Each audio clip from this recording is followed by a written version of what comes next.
everybody, ELS here. We got another history video of the Canadian National. And folks, this one's kind of going to be talking about a specific type of locomotive, the SD70, which you guys are seeing on your screen currently.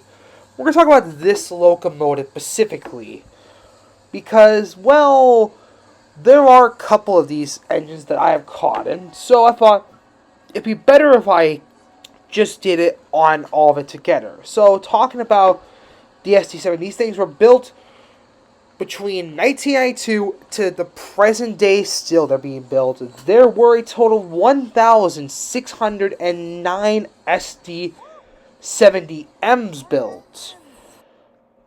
Now, we'll talk about the power of these things. It was a V16 engine. Could go 70 miles an hour. Now, obviously, we're talking about Canadian National would have had these engines. So, there were a total of, I'm going to give you guys an answer for that. Where are they putting them? But yeah, Canadian National uses a good amount of SD70s, as I've seen, like, mainline action. So, you will see these engines out always, pretty much being ready for anything.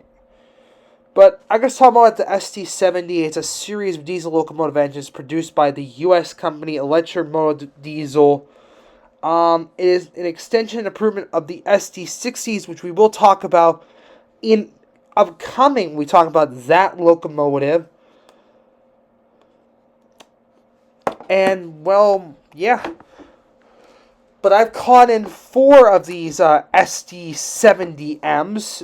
CN 8915, 8019, 8892, 8949, and 8959. I've caught in of these type of locomotives. But anyway, folks, another one of the short ones. These Canadian National ones are not going to be as long as the ELS were. But thank you guys for watching. If you enjoy, please make sure to hit the like and subscribe.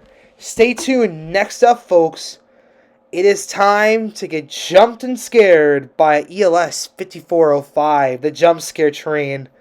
See you guys for that one. Peace out, everybody.